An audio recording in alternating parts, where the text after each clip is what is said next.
तमाम तारीफ उस रब्बे दो जहां के लिए जो तमाम जहानों का परवरदिगार है, रब्बुल आलमीन है. करोड़ा करोड़ सलाम हो दरूद हो उस नबी पर जो दोनों जहान का रहमतुल लिल आलमीन है. अल्लाह जल्ल शानुहु अम्मा वालहु ने दुनियावी जिंदगी इंसान की आजमाइश के लिए बनाई है और अल्लाह ने उन आजमाइशों के बदले में जो कि दुनिया में दरपेश हैं, आने वाले हैं, आ रहे हैं, बड़े बड़े इनामात का वादा रखा है. उन इनामों में से सबसे बेहतर इनाम ये है कि आजमाइश के अंदर अगर बंदा कामयाब हो जाता है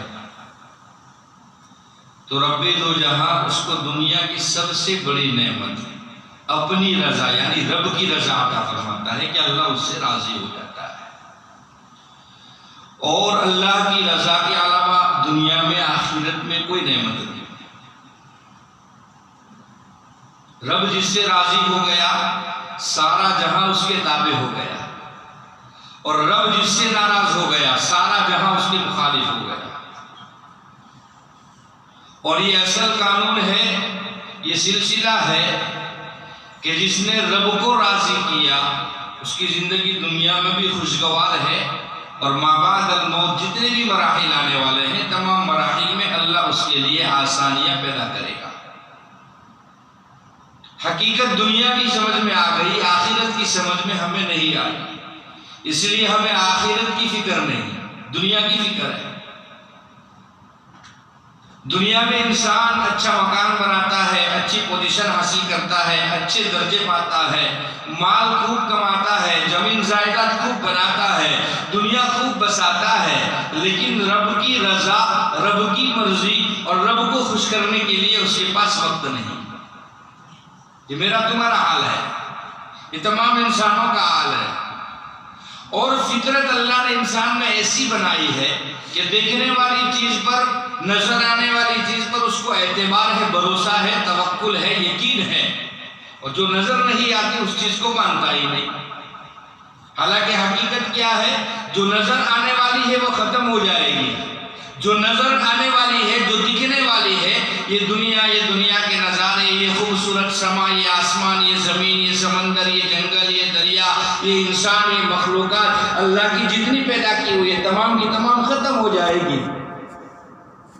और बाकी रहने वाली चीज़ का मरने के बाद के जितने मराहिल हैं वो बाकी रहने वाले हैं। जन्नत बाकी रहने वाली, जहन्नम बाकी रहने वाली, उस पर हमें एतबार नहीं। हकीकत में आखिरत बसनी चाहिए, वो बोल में, जबान में, अल्फाजों में बसी है, और हकीकत में दुनिया नहीं होनी चाहिए, वो दुनिया दिलों में बसी है।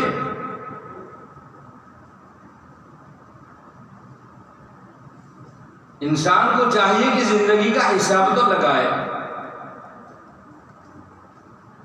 कि दुनिया में अल्लाह ने मुझे क्यों भेजा है, ये हिसाब तो लगाए। हम सोचे तो जरूर कि अल्लाह ने मुझे दुनिया में क्यों भेजा और इंसान ही बनाकर क्यों भेजा। हम जब पैदा हुए हमारे साथ करोड़ा करोड़ लोग पैदा हुए।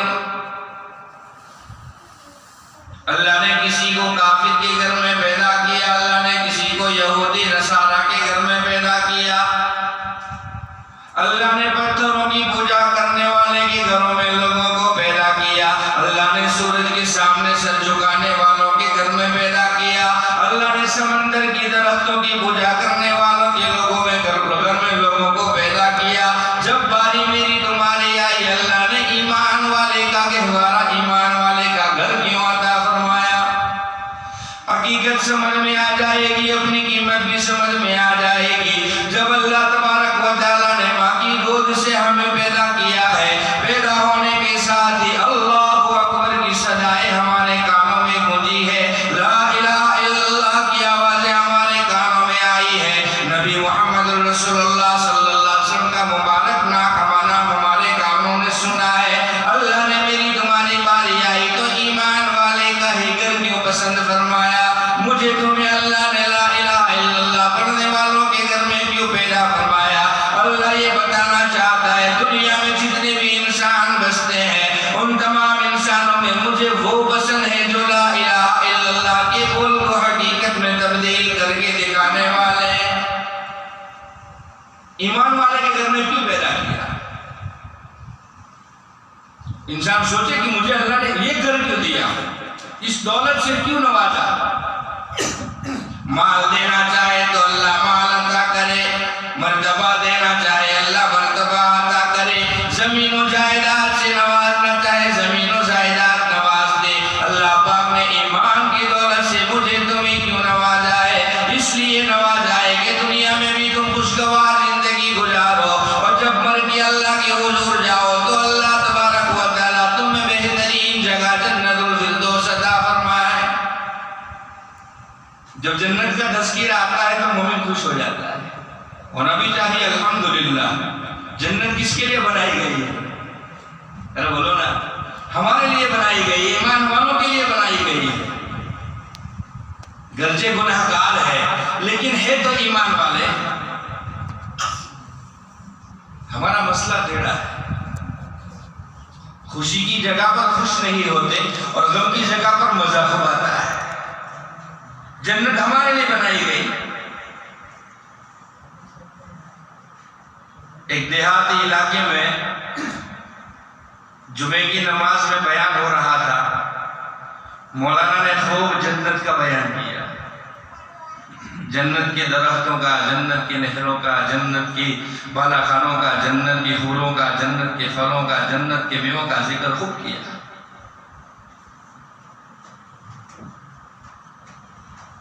सुनने वाले बड़े मजे लेकर सुन रहे थे। उम्मीद पैदा होती है, आदमी जब कोई अच्छी चीज देखता है तो उसकी दिल में लालच आती है, काश मुझे मिल जाए। अच्छी गाड़ी आई, किसी का अच्छा बंगला देखा, किसी के पास खूब बेहतरीन कपड़े देखे तो तमन्ना होती है काश मुझे भी मिल जाए। जन्नत का तस्कीरा सुनकर मुसल्ली मजा ले रहे थे, हाँ मुझे ये हुर मिलने वाली है, हाँ मुझे बालाखाना मिलने वाला है, मुझे नहर मिलने वाली है, याकूत और मरजान के महल मिलने वाले हैं, दूध की नहर मिलने वाली है, शराबन तहुरा मिलने वाली है। ये सारी नेमतें सुनकर मुसल्ली खुश हो रहे थे। दूसरी जुम्मा आई, दूसरी जुम्मा में मौलाना ने जहन्नम का तस्करा छेड़ दिया कि जहन्नम में ऐसी वादियाँ है, जहन्नम में ऐसे अजाब है, जहन्नम में ऐसी बलाएं, ऐसी मुसीबतें हैं, आग की जंजीरें हैं, अजलहे हैं, बिच्छू है, सांप है, सारे अजाब बयान किए। बयान के दरमियान में एक बूढ़े साहब उठे पीछे वाली सफ में से और कहा, मौलाना साहब मेरी बात सुनो, आपने जन्नत का बयान किया तो दिल में बड़ी खुशी हुई, अब जहन्नम से क्यों डरा रहे हो? जिस जगह जाना ही नहीं उसका नाम ही क्यों लेना? जहां जाना ही नहीं वहां का नाम ही क्यों लेना? लेकिन मेरे भाइयों, जहन्नम से डरना चाहिए, जहन्नम से डरना चाहिए। जन्नत की उम्मीद कोई गुनाह नहीं है, इबादत है और तमन्ना रखना अल्लाह को पसंद है, क्योंकि अल्लाह ने मुझे तुम्हें ईमान वालों को पैदा ही जन्नत के लिए किया है। ये तो हमारी भूल है, हमारी खता है, हमारी गलती है कि हम गुनाहों की वबाल में फंसते चले जा रहे हैं। लेकिन यकीन जाने, जब रब ने ज़बान और दिल में कलीमे के बोल अता फरमाए हैं, ला इलाहा इल्लल्लाह मुहम्मदुर रसूलुल्लाह पढ़ने वाला बनाया है, तो इंशाअल्लाह इंशाअल्लाह रब की रहमत से उम्मीद लगाई जाती है कि जिस तरह रब दुनिया में हमारे गुनाहों को, हमारे ऐबों को छुपा लेता है, अल्लाह क़यामत में भी हमारे गुनाहों को माफ कर देगा। और दुआ करते हैं, उम्मीद करते हैं रब बगैर हिसाब के जन्नत अता फरमाए। कह दे आमीन। अल्लाह जहन्नम से बचाए। तो हिसाब लगाए, सोचे मुझे अल्लाह ने ईमान वाले के घर में क्यों पैदा किया, ताकि उस ईमान की सरफराजी मुझे नसीब हो जाए।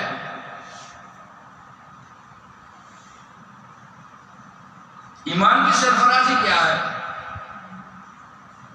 ईमान का मतलब क्या है? ईमान हमसे क्या चाहता है?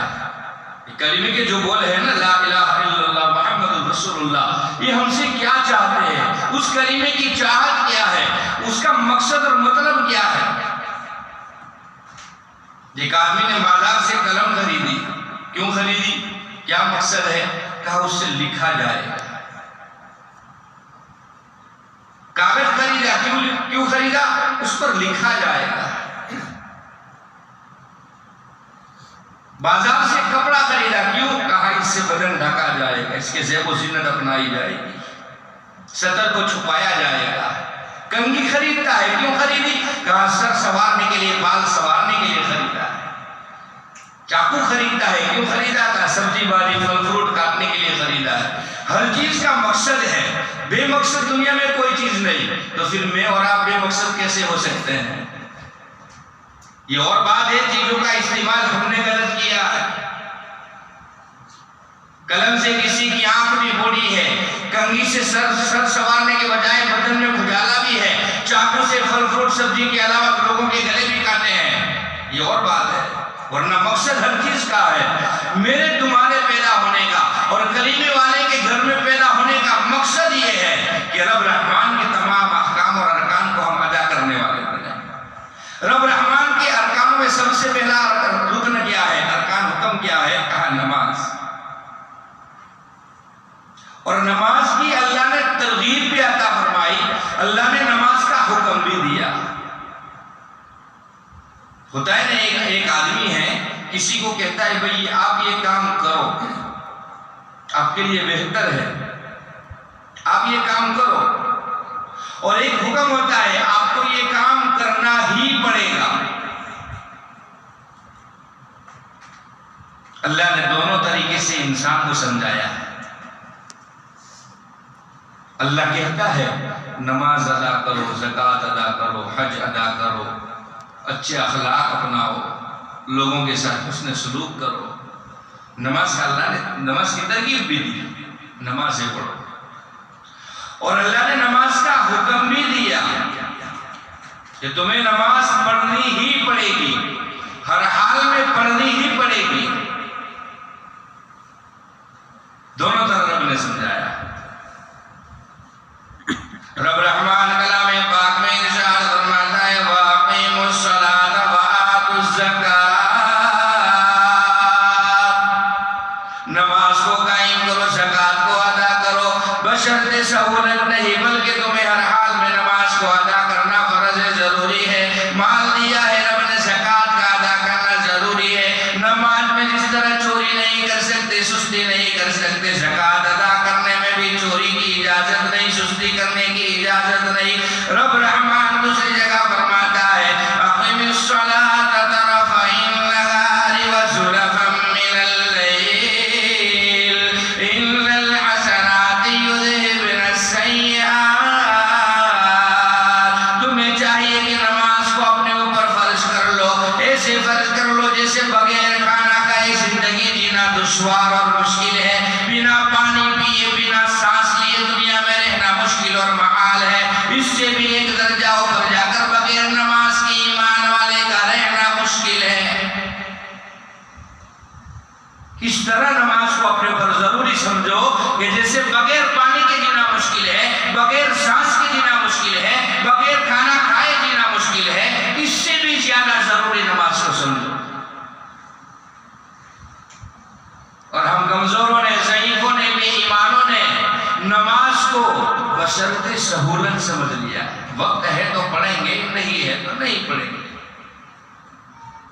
सुबह सवेरे घर से दुकान के लिए निकला, मुलाजिमत के लिए, नौकरी के लिए निकला, तिजारत करने के लिए निकला, मेहनत मजदूरी करने के लिए निकला। सुबह नाश्ता करके गया, रात देर घर आने में हो गई। सब लोगों ने खाना खा लिया, बीवी ने खाना खाया, बच्चों ने खाना खाया और सारे लोग खाना खाकर सो गए। ये सुबह का नाश्ता किया हुआ घर से गया था, रात को देर आया है, भूख बड़ी तेज लगी है।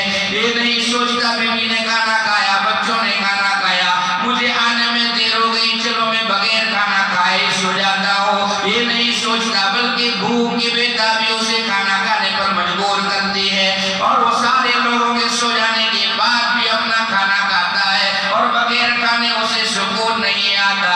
नमाज को भी ऐसे ही जरूरी समझो, किसी भी हाल में मुझे नमाज पढ़ना है, हर हाल में नमाज अदा करेंगे। सहूलत हो, वक्त हो, बीमारी हो, किसी भी मुसीबत में फंस जाते हो, नमाज को हम कभी नहीं छोड़ेंगे। नमाज अल्लाह का हुक्म है। दूसरी बात, नमाज क्यों पढ़ी जाती है? नमाज को क्यों पढ़ा जाता है? अल्लाह का हुक्म है, अल्लाह ने हुक्म दिया नमाज पढ़ो। जब नमाज में आदमी खड़ा होता है तो तवज्जो किस तरफ जाती है? बड़ाई किसकी बोलता है? बोल किसकी बोलता है? जिक्र किसका करता है? रब रहमान का, जो तमाम जहानों का मालिक है, मेरा तुम्हारा मालिक है, अर्शियों का फर्शियों का मालिक है, दरिंदों का चरिंदों का मालिक है, चूंटी कीड़ियों का मालिक है, जमीन पर रेंगने वाली मखलूक का मालिक है, हवाओं में उड़ने वाली मखलूक का मालिक है, साहिब इस्तिताअत लोगों का मालिक है, गुरबा का मालिक है, मसाकिनों का मालिक है, बीमारों का मालिक है, तन्हा अकेले रहने वालों का मालिक है, महफिलों में जिंदगी गुजारने वालों का मालिक है, समंदर की तह में तैरने वाली मछलियों का मालिक है। और अल्लाह हर मखलूक का, पूरी कायनात का अकेला मालिक है।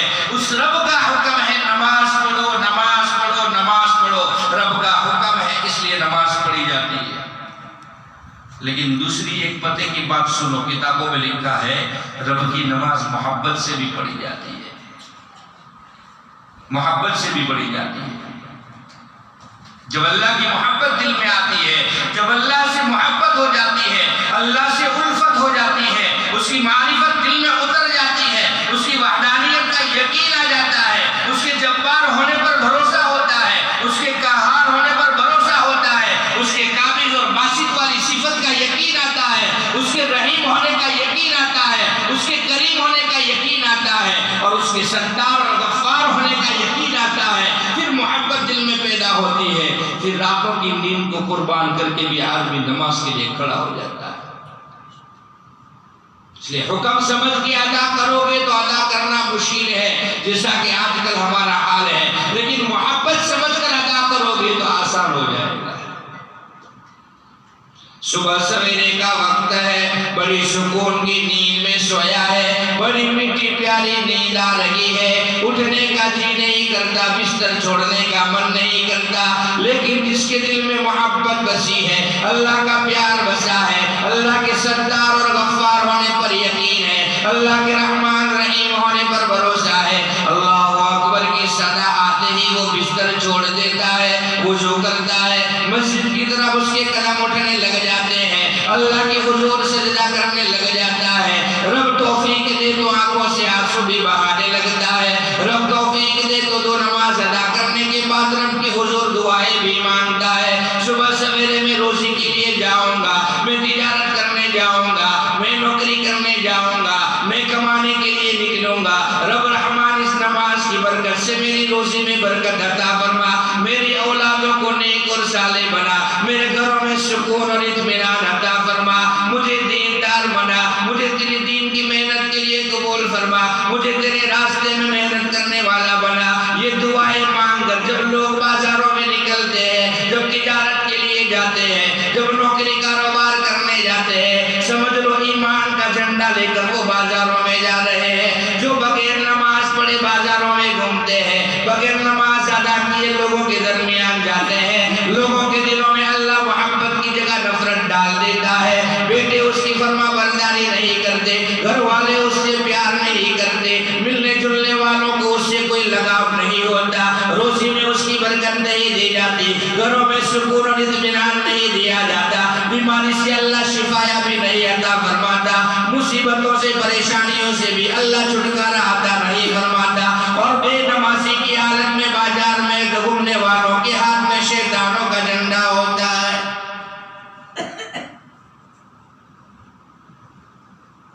कब ये बात हमारे समझ में आएगी? कब हम अल्लाह के वफादार बनेंगे, शैतान से गद्दारी करने वाले बनेंगे? नमाजें बड़ी कीमती नेमत है अल्लाह की तरफ से। रब राजी होता है तो 2 रकात नमाज की तौफीक देता है, सजदा करने की तौफीक देता है। रब नाराज होता है तो खाना पीना नहीं छीनता, मालो दौलत से महरूम नहीं करता, जाओ जलाली से महरूम नहीं करता, जमीनों जायदाद और सोने चांदी से महरूम नहीं करता, बल्कि रब की नाराजगी की अलामत ये है कि वो बंदे को अपने घर से दूर कर देता है। अल्लाह मस्जिद से दूर कर देता है, नमाजों की तौफीक छीन लेता है, नेकी की तौफीक छीन लेता है। इसलिए अल्लाह के वफादार बनो, हमारी आखिरी मंजिल वही है। दुनिया में कितने भी साल जियो, दुनिया में कैसी भी जिंदगी गुजारो, कैसी भी अय्याशी कैसी जाओ जलाली के आलम में तुम जिंदगी गुजारो, आखिर मंजिल अल्लाह है, अल्लाह है, अल्लाह है, उसके अलावा हमारा कोई नहीं। जरा सोचो तो सही, जो दीवाना हलक में उतार रहे हो, जो पानी का घोट हलक में उतार रहे हो, उसकी सारी इंतजाम कौन करता है? चावल का एक दाना अन्न नली जो खाना जाने की जगह है उससे हटकर सांस वाली जगह पर चला जाए, आदमी बेतहाशा तड़पने लगता है, परेशान हो जाता है, घास खाकर अधमुआ हो जाता है, उसकी सांस अटक जाती है, जान हलक तक आ जाती है। और अब रहमान अगर खाने के निवाले पर इंतजाम न करे और अपनी निगरानी न रखे तो सोचो वो खाने का निवाला हमें किस हद तक पहुंचा सकता है। रात को सोने जाता है, पेट भर कर खाना खाया, अल्लाह की हजारों नेमतों को दिन भर में इस्तेमाल किया, जब बिस्तर पर लेटने के लिए जाता है अल्लाह का जिक्र करके सोता है, अल्लाह को याद करके सोता है, रब रहमान एक फरिश्ते को पूरी रात तेरे बिस्तरे के पास हिफाजत के लिए खड़ा कर देता है। ये सारे इंतजाम कौन करता है? अल्लाह करता है। ये सारे इंतजाम अल्लाह करता है। वो रब जो हमारी इतनी फिक्र करता हो, हमसे इतनी मोहब्बत रखता हो कि हजारों हजारों गुनाह करने के बाद